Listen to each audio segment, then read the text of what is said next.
Now let's start with a little bit of a history lesson. Malaysia was once well known all over the world because we have tin. And well, naturally our dredging companies were amongst the best in the world. And one of the best in the country is of course Selangor Dredging Company or Selangor Dredging Berhad. Now, once tin was no longer found in Malaysia, SDB had to reinvent itself as something else. And in 2004, they became a full-fledged property developing company. And fast forward to 2012, it's one of the best property developers in the country. And the boss recently won the Ernst & Young Entrepreneur of the Year award in the women category. Now, she's a force to be reckoned with. But, well, the forces of nature is going to have it that we go inside to talk to her. Her name is Miss Teh Lip Kim. My name is Syed Farradino Omar, and you are watching In Person.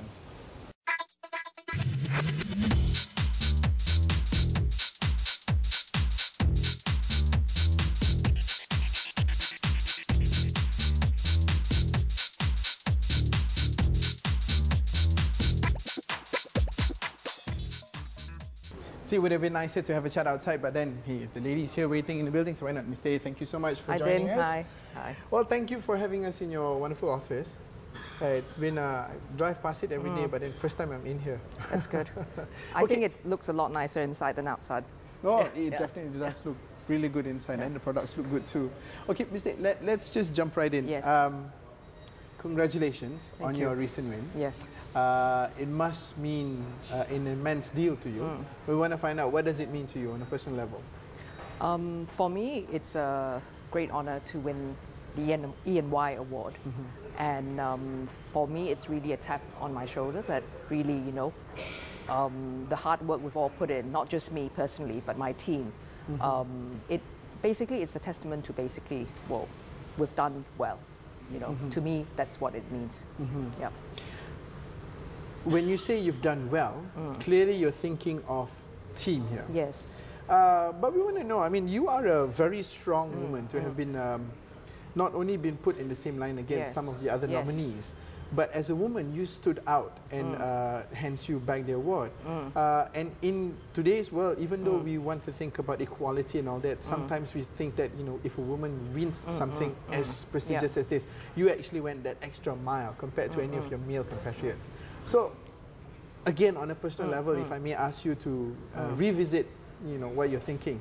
Well, it's good to know that of what you just said, that I went the extra mile.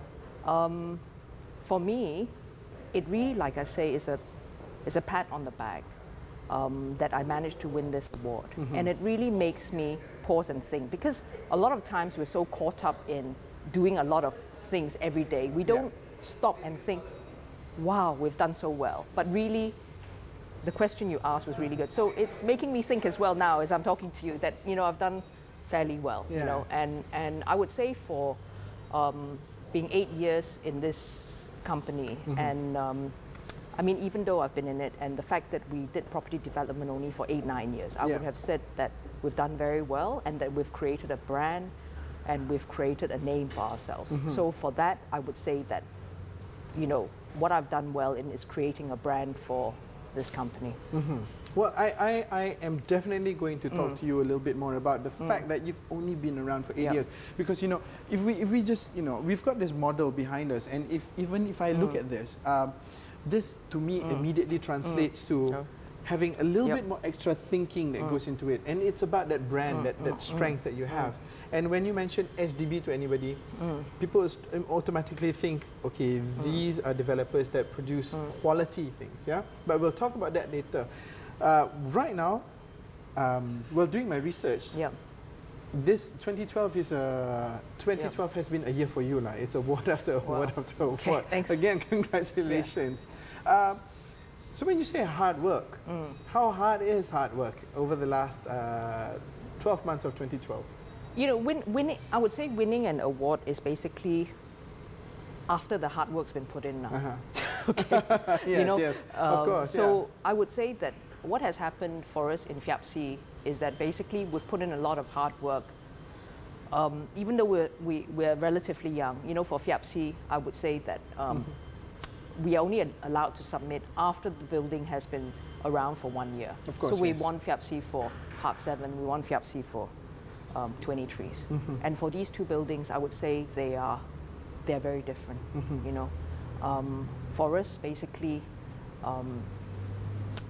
for SDB, I would say that we are the first developers to do earthquake-resistant building. Yeah. And we are one of the private developers to offer that in our portfolio. And now you have the building, you have the government talking about we're feeling more and more tremors. Yeah. So basically, we're first in a lot of things. We look at earthquake-resistant building. We look at also, I would say, cross-ventilation. So when you talk about cross-ventilation, we talk about sustainable living. Yeah, then it means basically having to have fewer, turning on the electricity less. Yeah, so we looked at all these things, and that is part and parcel of our DNA for the company, to basically have all these things. So when we look at all these things and the fact, you know, we've got our own, I would say, intellectual property. We look at spatial planning as well. We look at the relativity of spaces between rooms, between, I would say, the living room, the dining room, and the bedroom, and why certain spaces are not bigger than what it should be. Because if it was, then the person buying would say, why is this thing so big? I want to have it bigger in my living room. You've done your thinking in so doing that. So we have done a lot of in-depth thinking in how we go about things. Even the bathroom, the size of the shower area, we've got thinking on that. And I mean, so that is what, when we talk about building up to a brand, it was very important when we first did all this, that we did not want to be a one-hit wonder, that we just win for one building, after that we disappear. We want to make sure that what we stood out for. Well, that's the thing, you see, you know, as I listen to you telling me about all these thinking that you've done collectively as a company and as a group, and then I think back of the fact that you said what you've done over the last 8 years is creating a brand. No, I think it's much more than that. It's not just about the brand now, is it? Here's a person who over the last 8 years has done so much thinking in perfecting the art of creating a building. I mean, we have to ask you, where is all this immense knowledge and drive to know all this is coming from? I would say that what it stems from initially, I would say that it's important to make sure that the customer experience is met. So when we talk about customer experience, when we talk about coming out with a product, coming out with an apartment, coming out with a condominium, coming out with a house, we want to make sure that at the end of the day, it is not just something that they come into and then they lock themselves up and they don't come out of the house. Okay, so the customer experience must be there. Even when they're in the house, we want to make sure there's a lot of natural ventilation. We want to make sure there's enough light. We want to make sure that when they look out of the house or the condominium, that they see something that's pleasant. We make sure that they see pleasant things, and that is basically angling the building. So we talk about customer experience. So when they drive through the front, meaning the guardhouse, they must feel that as they approach their house, they're looking forward to going home, that they're not looking to go back to a box. So basically, the customer experience from the guardhouse is where it starts. They go to their car park, they must see nice things. So when they step out of the car park, they take the lift, they go up to the apartment block, they must experience that nice feeling. When they go up to the apartment, they look out, they must see something nice. When they come down to the recreational area, they have to basically also enjoy coming down. And when they come down, they see, oh, this is what I've paid for. There's a sense, there must be an emotion. So this is what we're selling. Is the stage by stage thinking. So we have to do all that. Start, I see. So this is what it is. Can I just, we have to go for a very short break right now, but can I just repeat that all this, 8 years. Goosebumps. Stay with us on In Person.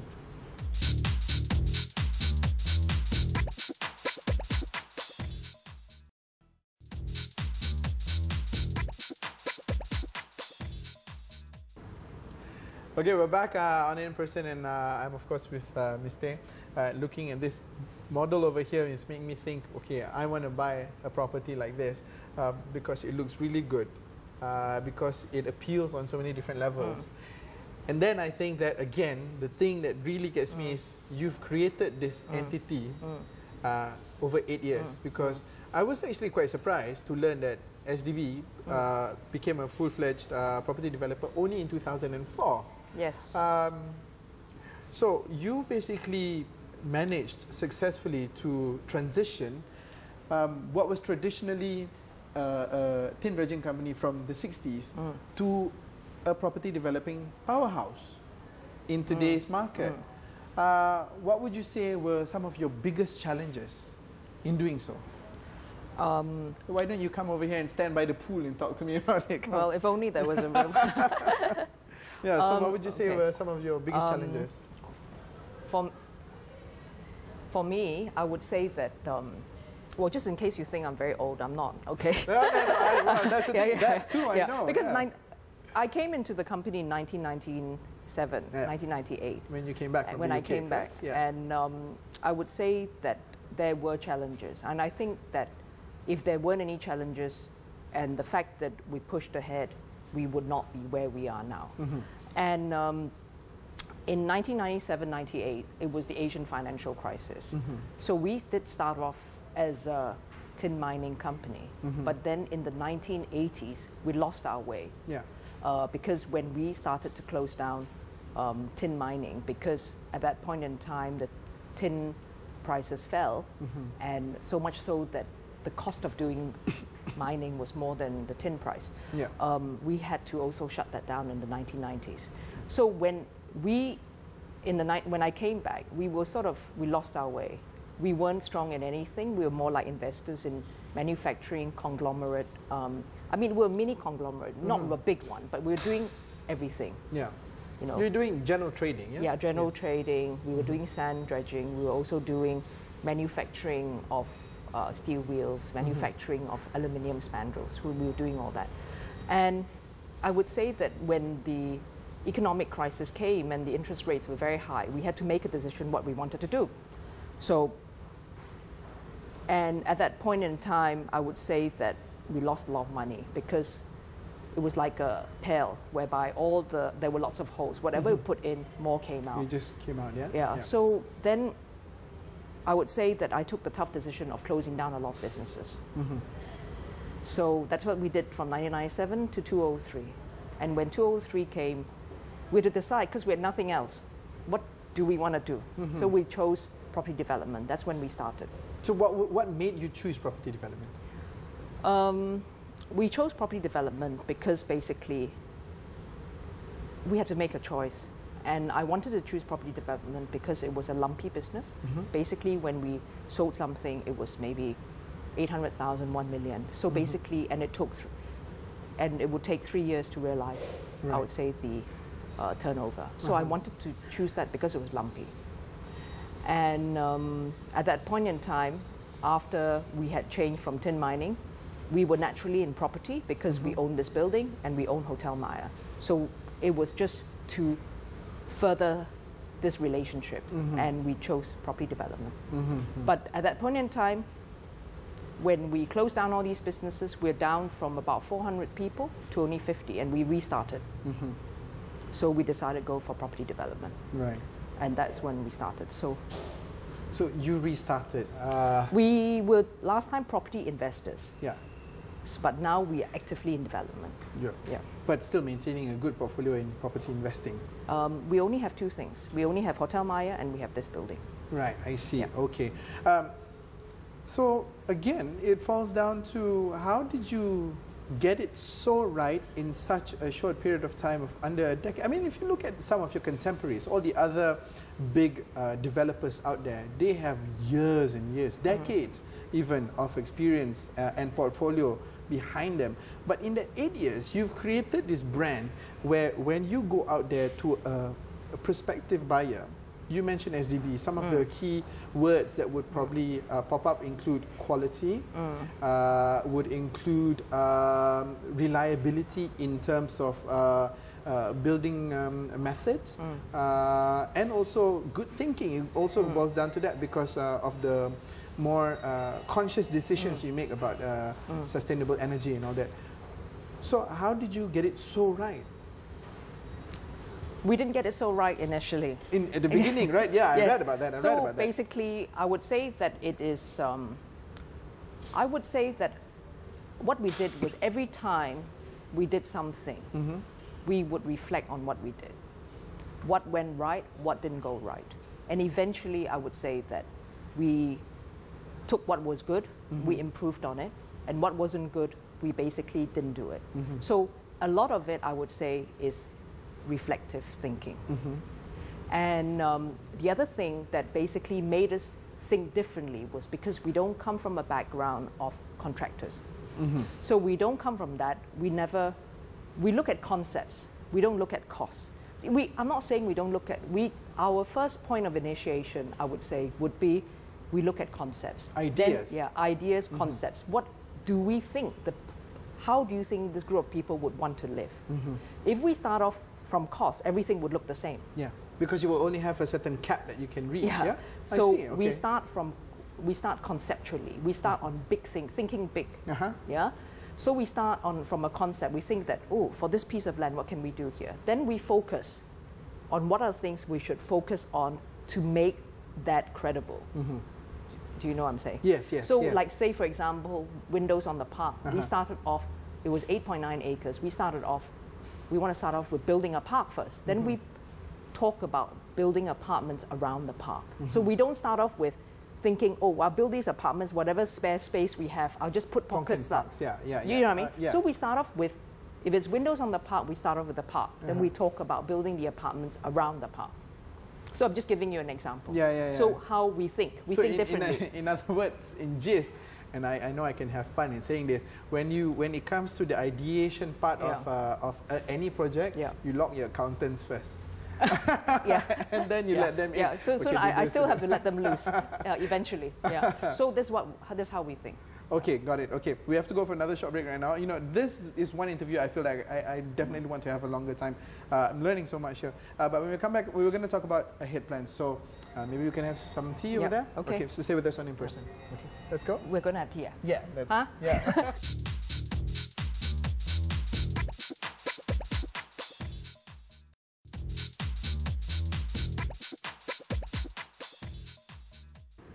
Fate would have it that we both have sore throats, so we're both having water instead of tea or coffee. Okay, but we're in the final block right now, so you know this is the home stretch, and in the home stretch, I would normally ask about what are the things that you're looking forward to in the future, both short term and long term. So, plans. For the next year, we'll be launching 1 billion worth of products. So we've got some very exciting development coming out with very strong concepts that SDB has created, and it would be something that the public and our supporters have never seen before. And I would like to keep it a secret until we launch. You know, I would say that it's something that I would say a lot of people would not have seen. So we would be launching that the first half of next year, and you know, and Kota Damansara would be something that's close to my heart. Why so? It has a lot of rooftop gardens and terraces. Okay. And it is something I would say at this day and age we talk about, you know, rooftop gardens, and a lot of people haven't done that. So it's something that I would say would be very nice. From the aerial view as well. This is something that is already done by SDB in Singapore, right? Where you have a... This is a huge rooftop garden. This is a proper one. Yes. Yeah, it is not just patches. It's basically, we have on it, I would say, a lot of garden lounges. It's like being in a lounge. So instead, it's like all greened up. So it's going to be but something it's in a different. garden setting, yeah? Yes. Babylon much? I don't know about that, but you know, but it's, I would say it's something that the emotional feel of going to this place, and when there is a huge complex that's coming up, it would be something that would be quite remarkable because we've added all the spaces and it's incredible. Can I tear you away from this corporate persona that's sitting in front of me? I mean, you know, you've just mentioned about, you know, having a rooftop garden as being something close to your heart because it's something that you like. I just want to take a minute or two here and just to try and see the other side of the Miss Teh, what are the things that you like? You know, not professionally, but what are the things that make you tick? Is it the arts? Is it nature? What is it? Nature makes me tick because I feel that there's so little nature in the city, and I also feel that it's not nature for the sake of having nature. It's the fact that when there's greenery, what it brings to the emotion. You know, it's just that, you know, it just makes you feel more relaxed, more calm. It has some kind of psychological effect on people when they see plants, when they see things that are not fake, things that are more genuine and textured and all that. So it makes people more relaxed. So that's what we're talking about when we talk about emotions. How do we combine materials together with nature? I'm not exactly, I would say, a nature. I don't go for hiking or whatever, but I like to feel good when I see something. Like when I go back to something, I like to feel good. So, and you know that when you look at greens, you look at nature, it has that, you know, undeniable calming effect, just like how a cup of chamomile tea probably would. Yeah, it's whatever. I mean, it's because you're associating it to something. Yeah. I see. So it's a psychological thing when you look at greenery. So even you look at certain Google campuses and all that, they have a lot of lawn and all that for people to just open spaces. We talk about open spaces as well. Funny sorry, carry on.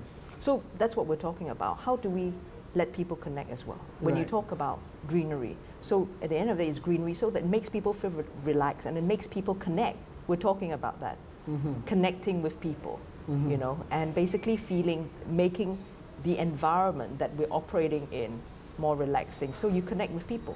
Right. It is connectivity, and this is, of course, another one of your company's mantra is to have I read somewhere, it's a lasting relationship, correct? Yeah. Our brand promise is driving excellence, building lifelong relationships. Building lifelong relationships. Yeah, so that is, what is our brand promise? So our brand promise is basically when the person signs the S&P, that's the beginning of a relationship. That's not the end of a relationship for us. So basically it's how do we build this relationship so that at the end of the day, they feel comfortable with us. When they take on the house, and how do we deal with them? How do we make them experience that they're part and parcel of, you know, they are basically, they will come back and that they feel comfortable with us. They feel reassured. This is what we're talking about. Right, I see. Okay.